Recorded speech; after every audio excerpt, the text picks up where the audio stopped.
Wala nang mapos si Pogenius. Si Pogenius walang mapos. Walang mapos si Pogenius. Si Pogenius walang mapos. Walang mapos si Pogenius. Kewewe si makaogan. Ang mga basher ay walang mapos. Ay!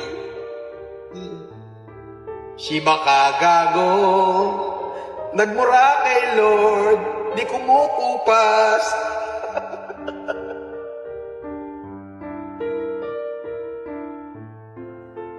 Akalain mo wala silang mapos ngayon? Alright, mga kaplastic. And this is me again, Big Sue. Right back at it again with another Norman Mangusing content. At isang dekalibre at katas na katas hanggang sa dugo na lumabas ang aking tatalakayin ngayong araw na ito o gabi sa inyong lugar. At ang tatalakayin po natin mga kaplastic ay ang tungkol dito sa bagong latest na mayroon na naman akong nasagap na chismis mga kaplastic na patungkol dito kay Norman Mangusing sa kanyang teleserye mga kaplastic. At ano ba ito yung sinasabi kong nasagap kong chismis? Simple lang mga kaplastic.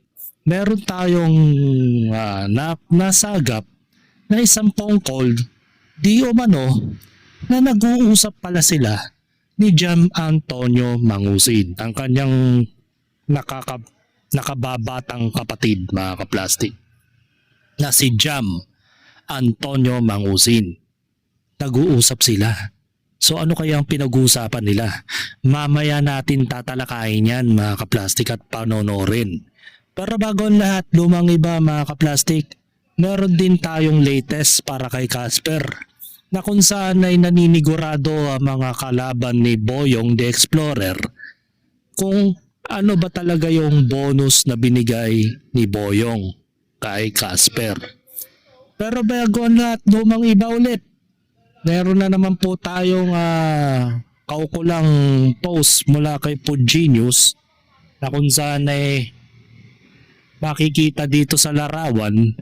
Kung natatandaan nyo po itong caption na pinost ni Pogenius Vlog way back noong November 13, 2025 mga kaplastic, bandang 5:28 PM to niya na i-post, ay isa sa mga isinampang kaso ni Norman Mangusing mga kaplastic.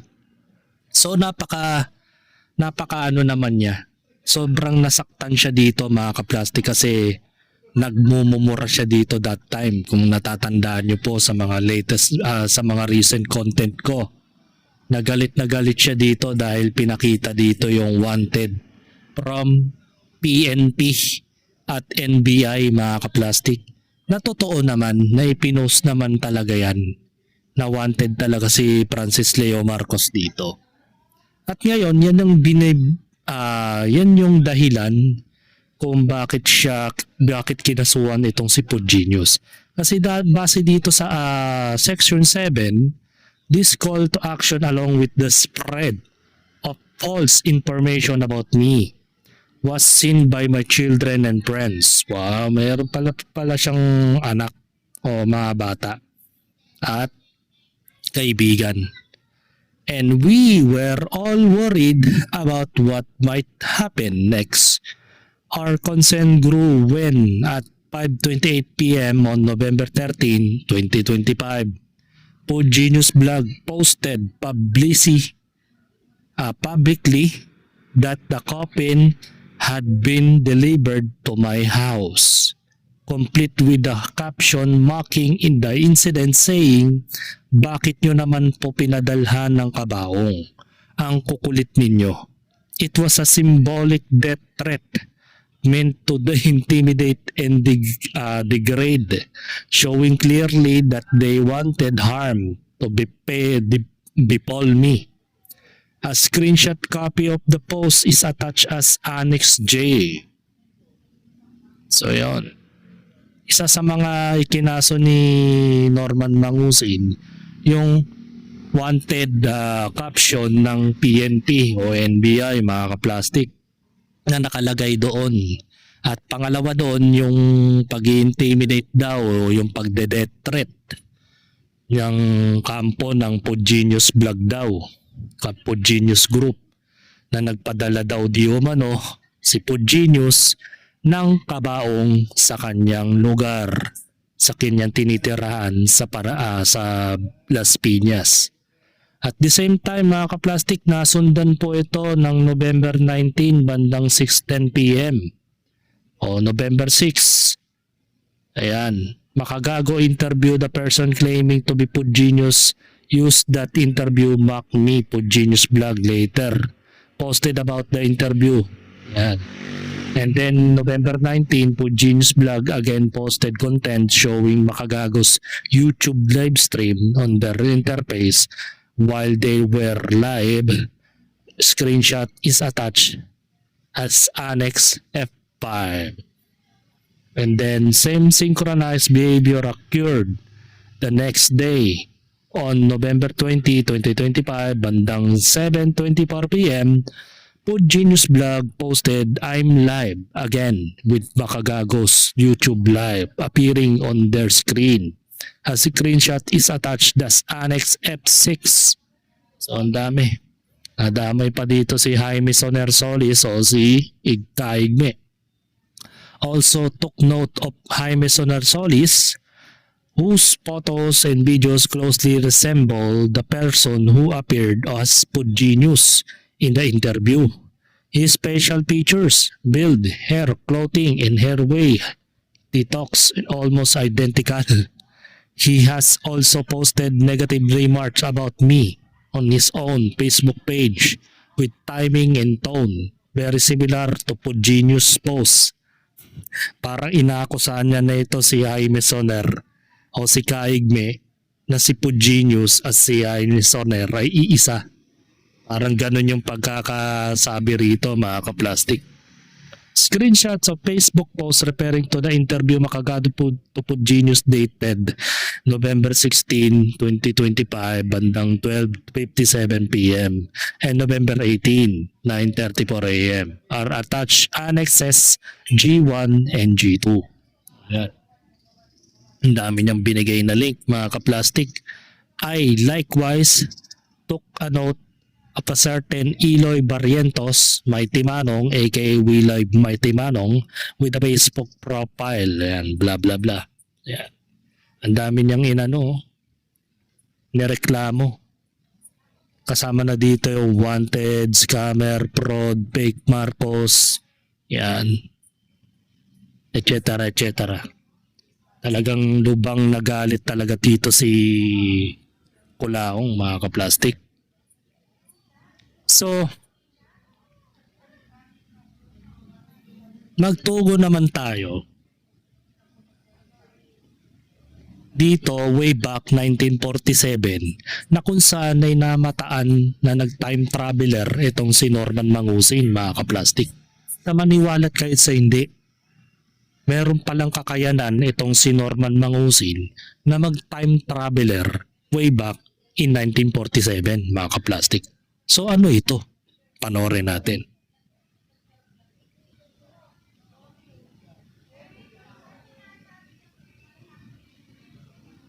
Rel Pilar Padilla, ang Director Manuel Silos na nakasunggab na naman agad sa bote ng tsampan.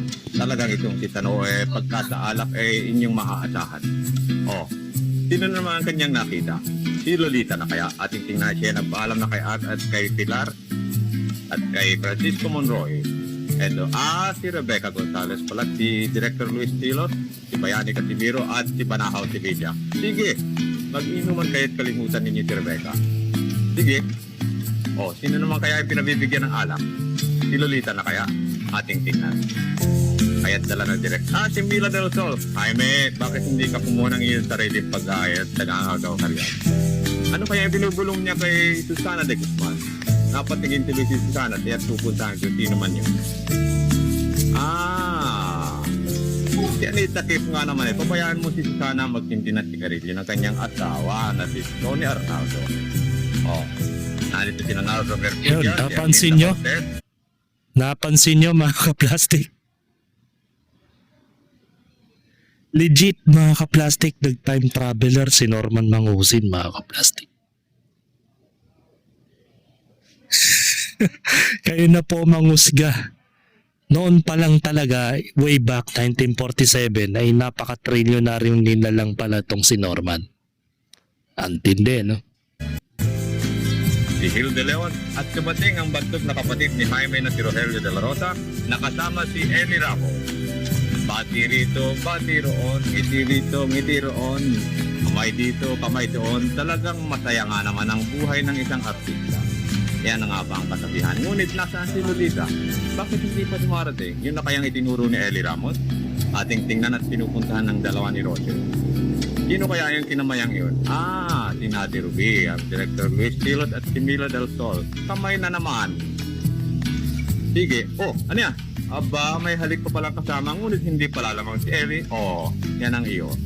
Sino kaya naman ang initian ni Roger? Punta naman sa mesa ni na Susana de Guzman. Kamayan na naman. Si Lolita kaya hindi na darating. Napakasaya ng mga taong nag-inintay sa kanya dahil sa kanyang tagumpay. Nagpakilala si Elit, may halik pa. Mukhang nakalamang siya ngayon. Sino naman ito? Nandito ka pala. Kahit naman kapatid ay Lupit talaga ni Norman Mangusin. Kahit saan talaga nakikita. Talagang kuwang-kuwang, dekalibre mga ka-plastic, dekalibreng dekada 47. Kamayan din pa. Lupit, no? Kamayan na Lupit, no? Norman ng datigan mga ka-plastic. naman. Elit na baka matuloy ang halik mo yan, Roger. Sino kaya Bangis talaga ni dekalibre, no? Kaibigan ni Roger. Kahit saan party makikita. Ayun. Si Director Ramon Esteria, si Corazon Noble, si Maneng Eloriaga, si Jaime Castelvi. Ngunit ang pinaka... Teka ha. Meron pa ako nakita. Si Lolita yung... Tim Godano. Ayun. No, si Don Batalan ba yan? Grabe, si Don Batalan nakita natin. Wala, hindi naka-clear mode eh. Isit yun, no? Don Batalan, no? Ngunit ang pinakahihintay ng lahat na si Lolita ay wala pa.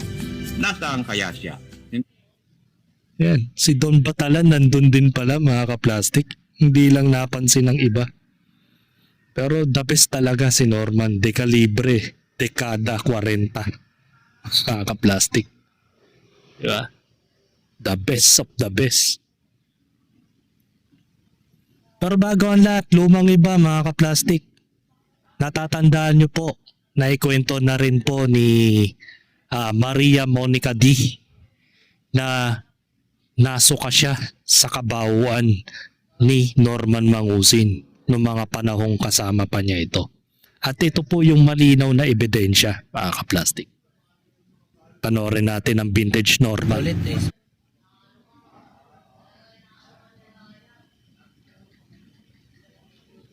eh. Mas may kating ko ba? Bakit? Ano ko eh. Yung? Ano, parang nasusuko ko. Bakit ka nasusuka? Hindi sanay sa biyahe siguro. Hindi ka sanay sa biyahe? Eto. Kasi ang baho mo eh. Ayan o. May plastic dyan. Walang plastic dito. Bababa kita. Hinto mo nga aba. Hinto mo aba. At ayan o. Taka na yung cellphone. Sige, baba. Balik doon. Buhos mo doon. Kita na yung puwit mo. Unik, yung puwit mo, kita na. Taas mo yung puwit mo. Baho kasi. Kung mapapansin nyo mga ka-plastic, para hindi na nga naliligo si Norman Mangusin eh. Base sa kwento ni Maria Monica D, kung nanonood ka man sa akin ngayon, pwede ka naman mag-comment sa baba kung ano yung kwento mo rito. Dahil ang sabi mo kasi sa Facebook post mo nun, o sa screenshot na ipinakita ng ibang source, na hindi mo maatim yung baho ng sasakyan niya dahil nag-alimuom na dun sa loob at naghalo-halo na yung amoy ni Norman Mangusin at ng amoy ng sigarilyo sa loob. Kaya umabot sa puntong ikay nasuka mismo habang bumabiyahe kayo. Dahil hindi na natagalan ng brain cells mo, pati ng baga mo, yung kadugyutan ni Norman Mangusin. Pero napaka-immune ni Casper, no? Believe ako kay Casper. Napaka-immune ng baga. Sanay na siguro. Kasi nga batang ex-convict eh. Kapag ex-convict ka talaga, masasanay din ang baga mo sa mga kadugyutan sa kulungan, mga kaplastik. So, kung nanonood ka man Maria no Monica D, pwede ka naman mag-comment kahit konting kwento lang. At sabihin mo yung nangyari dito. Ikaw kasi, masyado kang nakisama sa taong to ngayon nung hindi natupad yung pangako niyang 20,000. Bumagsak sa 2,000 yung talent fee mo eh. Bigla ka na lang ngayon iniwan sa ere at ngayon nalalagay ka pa sa alanganin ng araw na yun. Mabuti na lamang talaga at humiwalay ka na rin kay Norman Mangusin dahil mahirap. Mahirap nang hindi ka naman nila kayang ipagtanggol like kung sarili nga niya eh, hindi niya maipagtanggol eh. Diba? Mapunta naman tayo dito sa post ni Prince of Pugenius patungkol kay Casper, mga kaplastik. Sabi niya sa kanyang post, bali matagal na to eh. Hinahanap ko nga dito sa profile niya Edmundo Saranya pero di ko na nakita yung post na to eh. Mukhang binura na niya. Sabi niya nga dito sa caption eh, that the King Idol mas masarap pang magtrabaho kaysa sa makisawsaw sa problema ng iba. Tsaka hindi na panahon ng hapon ngayon na may bayong sa ulo para magturo. Isa pa, hindi ko naman alam ang bahay o address ng tao na yon. May kanya-kanya na tayong pamumuhay. Siguro mas gagalingan ko pa magtrabaho para mabigyan ko ng pangangailangan ng pamilya ko. Ba, galing ha. Natututo na siya mga tuwiran, mga kaplastik. Hanggang ngayon sa mga oras na ito ay empleyado pa rin siya ni Alex Pabella sa kanyang kumpanyang Petromax, mga kaplastik. Bilang isang gasoline boy o let's say sabihin nating nagbabantay siya ng isang gasoline station. Wala naman kasi siyang ID, tanging uniform lamang. So questionable na naman to, mga kaplastik, kasi wala siyang ID. So hindi natin alam kung may kontrata siyang pinipirmahan kay Alex Pabella dahil parang hindi yata siya lehitimong empleyado ng Petromax. Siyempre, questionable nga yan. Nasa labor code na kapag ikaw ay empleyado ng isang kumpanya, dapat may karampatang uniform, ID o ano-ano pa. Pero hindi naman sa kine-question ko yung pagiging marangal ni Casper. Ang kine-question natin dito is kung dumadaan ba talaga sa legal itong kanyang pagiging empleyado ni Alex Pabella, mga kaplastik. So talking about Alex Pabella, ay nabigyan nga niya itong si Casper ng kaukulang bonus, mga kaplastik. So napakagaling. May bonus.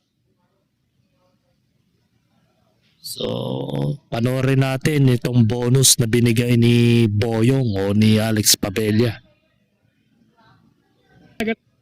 Nang may bonus pa. Oh, ilang araw lang magtrabaho dahil sa magandang performance. May bonus na si Buyong. The Explorer. May bonus na buyong. O, huwag na kayo maingat. Talagang ganyan ang buhay. Masarap ang buhay dito niyan. Oh. Oo. Siyempre. Okay. Ka na may bonus pa. Oh. Ang masakit pa dito, ang chismis dito, 2,000 lang, chineke pa. Samantalang marami naman siyang dalang pera, mga kaplastik. Ang masakit pa dito, ang tanong kung paso yung kagaya ng cheque na pinakita ni Norman Mangusin, di ba? Outdated na yung itsura ng land bank check na pinakita ni Norman way back sa kanyang bail o sa kanyang kaso na sa Quezon City Regional Trial Court na pinakita niya way back. Sabi nga dito ni Carlos Caspillo, 2,000 pesos tapos cheque. Tapos yung pirma di mo pa pirma. So may boss ka palang iba. Yun nga eh. Hindi pa pala kay Boyong galing eh. So ibig sabihin sa ibang tao, si Casper po yan boss. Sa Marinduque po Bagayan bossing. Bubo ko tuloy sila sa mga kalokohang pinapakita niya sa social media. Kaya minsan nakakawalang gana rin itong i-content si Boyong eh. Pero sa sobrang masipag na mga ibang anti-kulaong na vlogger, laging binabanatan itong si Boyong, si Alex Pabella. Dahil sa kakabanat nila, umabot na naman ng 23,000 followers sa maikling panahon na mga kaplastik. Tumaas tuloy ang kanyang followers dahil sa kakabuyo ng mga anti-kulaong vlogger. Kung hindi nyo na pinapansin tong mga taong to, hindi aabot sa puntong ganyang kalaki ang followers niyan. Diba? Isipin nyo, paulit-ulit kong sinabi yan nung mga nakaraang content ko. Huwag nyo nang banatan yung taong yan, nagpapapansin lang yan. Wala, itong mga anti-kulaong vlogger, nasa algorithm kasi yung pangalan niya. Laging ginagatasan basta related kay kulaong, wala tayong magagawa. So yan, binibigyan kayo ng mga bagay na gusto niya na pinag-uusapan siya. Diba? Let's talking about kulaong. Balik tayo. May bagong chismis kasi si Prince of Food Genius ngayon. As of 4 hours ago, kanyang posted, quote-unquote, spotted na mataan si Kulaong aka Norman Mangusin sa Montepino Building, Makati. Ngayon lang. Nakasabay sa Black Alphard Now 5505 na service ng casino.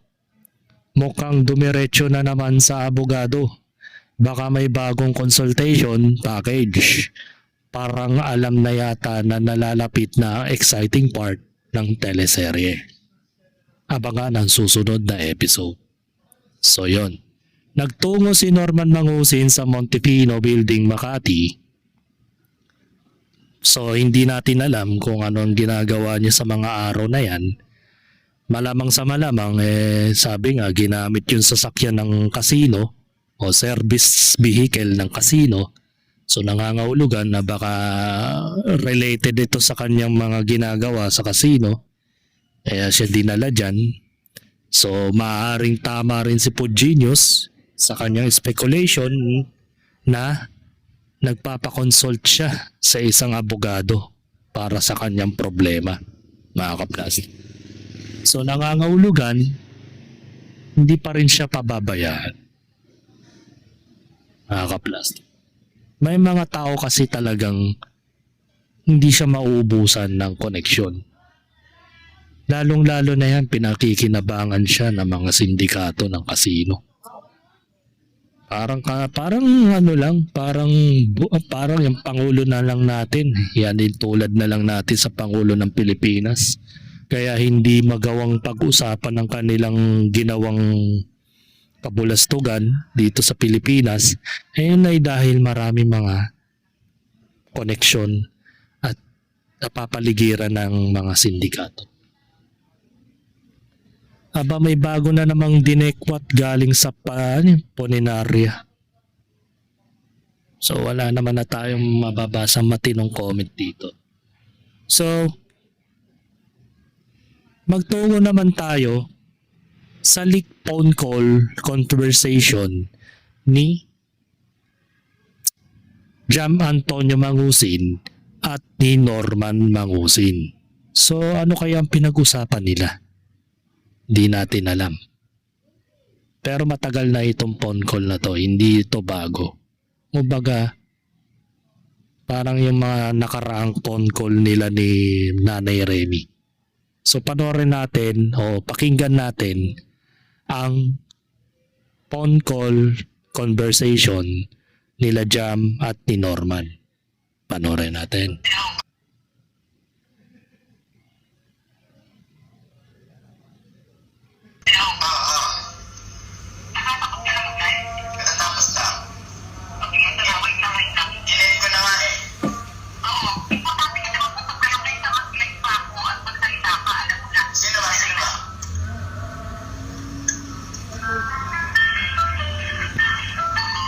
Si Matan pala, nandyan din pala nung that time na.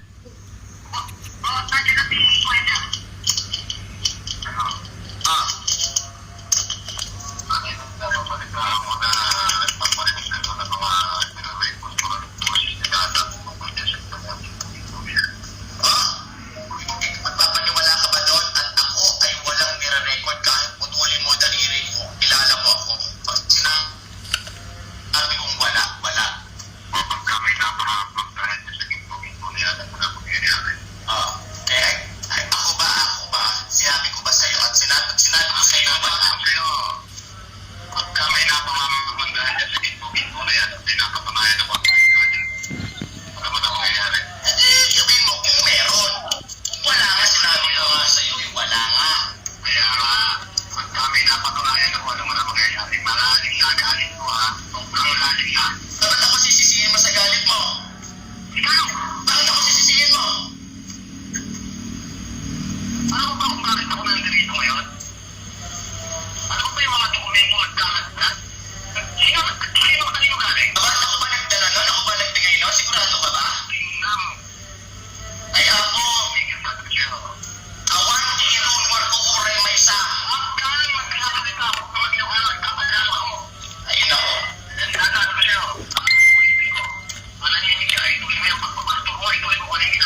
Grabe.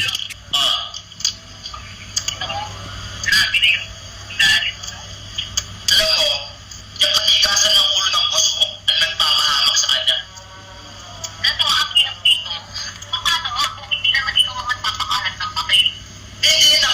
Yama, hindi ako at wala akong alam sa papel na yan. Kaya nga, ikaw nga ang pinipili mo. Ikaw lang ikaw. Sino ang magpapakalat sa, di ba? Yun kaya nga sinabi ko sa kanya, sa lahat ba ng nangyayari, ako ang babatuhin mo? Ang sa lahat, yung sinasabi niya ng papel na pinaharap ni isang papel, wala yan ay kagagawan niyan sa katigasan ng ulo niyan ng boss mo.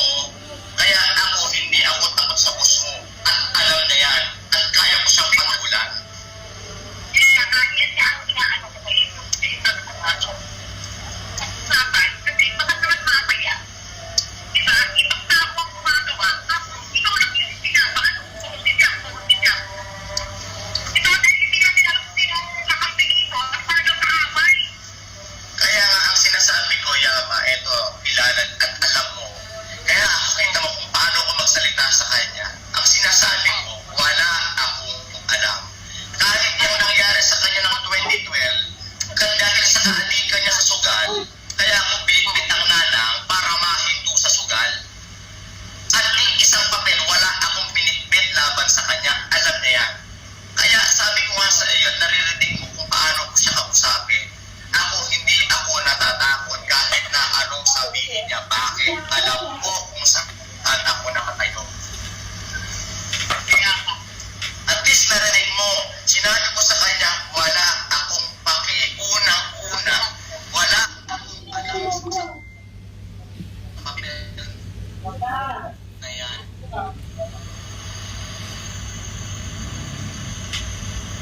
At wala akong alam.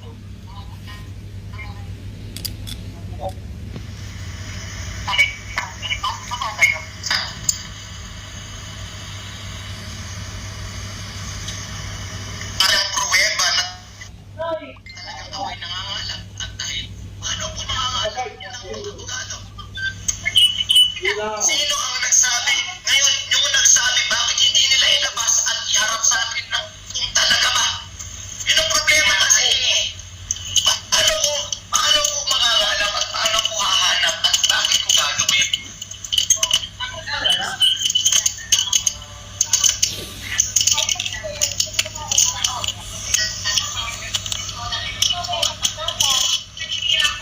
Alam mo, Yama, sabi ko nga, kilala mo ako since noong nagkausap tayo, alam mo kung ano ang sinasabi ko.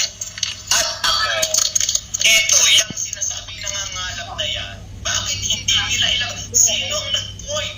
Diba, JC sa galing na JC nangangalap? Bakit ako nangangalap? Meron ba? Wait na,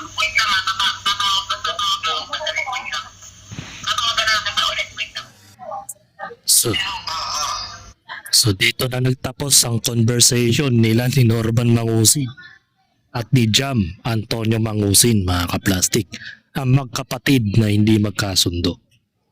So from the start pa lang, doon na pala nagsimula yung era na in the next phone call nila ni Nanay Remy at ni Norman Mangusin, yung minumura-mura niya yung nanay niya. Yun yata yun yung tungkol doon, mga kaplastik. Yung sinasabing sa pakikialam di umano ni Jam Antonio Mangusin sa mga ginagawa ni Norman Mangusin. So sabi nga dito sa phone call nilang dalawa ay tigilan na daw yung mga paggawa ng info-info o paggawa ng information about kay Dada na ginagawa ni Jam Antonio. So wala naman daw alam tong si Jam Antonio. So tamang hinala naman tong si Norman Mangusin. So nagkakaroon na po ng heightened curiosity, mga kaplastik, na kung saan pati si Yamatan ay mataas na ang kuryosidad ng tao na hindi malaman kung sino ba yung nagtatraidor sa kanilang grupo at pinipilit nila na parang may nanlalaglag sa kanila. At ang pinaghihinalaan, itong kapatid niya ni Norman Mangusin. Pero pinabubulaan na naman ni Jam Antonio Mangusin ang mga paratang ni Norman na nagpapakalat ng mga impormasyon patungkol kay Dada. So hindi ko alam kung sino si Dada. Siguro isa sa mga garantor ni Norman Mangusin sa pag-i-scam niya way back. Mga panahong hindi pa siya gaanong napapansin sa social media. 'Di ba? So, napakapangit ng kanilang pagkakamustahan ng magkapatid. So, hindi na talaga sila magkasundo ever since. Gaya nga ng sinasabi ni Jam Antonio na kamuntikan na silang nagpang-abot ng suntukan sa Isabela at yung mga panahong yon hindi pa siya pastor, talagang desidido na niyang dalihin itong si Norman. Kaso pinangingibabawan ng kaduwagan nitong si Norman. Ibang klase daw itong magalit tong si Jam Antonio Siyempre, hindi naman natin alam ang buong kwento ng kanilang personal na buhay regarding dito. Kasi simulat sa pool pa lang, talagang itong magkapatid na Mangusin na to, mayroon na talagang kinalaman sa mga pang-i-scam sa mga tao, sa OFW o sa mga nakakasama nila, 'di ba? So, ang conclusion dito mga kaplastic, kapag ito ay naipasa na yung isinampang kaso ni Karen Whitmore, may possibility na madamay itong mag-ina na to kasi hindi lang yung Norman plus 8 yung sinasabi ni Karen Whitmore. Kasi naikwento rin naman niya na itong magkapatid na ito, yung nanay ni Norman tsaka itong si Jam, ay madadamay. Depende yan sa investigasyon na igugulong ng NAPOLCOM o ng NBI. Ewan ko, nakalimutan ko lang kung kanino siya nag-file ng complaint. Pero NAPOLCOM yun for sure. So pag nangyari yun, good luck na lang kay Jam Antonio. Lalo na yan, may mga kumakalat na phone call patungkol sa kanilang dalawa. So hindi natin alam kung alin ba ang totoo sa peke. So dahil raw conversation to, mahirap naman tong sabihin na AI ito dahil wala namang AI na malutong magmura. 'Di ba? Na Norman Mangusin mga plastic. So hanggang dito na lang muna ang ating Season 5 Kulong Art ni Norman Mangusin sa ngayon. At abang-abang na lang tayo sa mga lalabas pang content about dito sa nangyayari kay Norman Mangusin. At balita ko may update na bago itong si Makagago WhatsApp man. Pero on this Friday, 7 p.m. July 10 niya ito ipapalabas sa kanyang YouTube channel kung ano na yung status ng kaso ni Norman Mangusin sa kanilang pinaglalaban. So yun na. So hanggang dito na lang ang aking opinion, and this is me again, Big Sue. Lagi nagsasabing ang mga plastic ay matagal mabulok dahil ang mga plastic ay toxic. Kaya what's up mga ka-plastic? And this is Kambid commentary video na video live stream. Signing out. Alright. Mga ka-plastic, kung nagustuhan nyo ang aking video, isubscribe nyo lang ang aking channel. At the same time, i-hit nyo rin ang notification bell at yung all para ma-notify kayo sa aking susunod ko pang video sa aking YouTube channel. Maraming salamat po mga ka-plastic.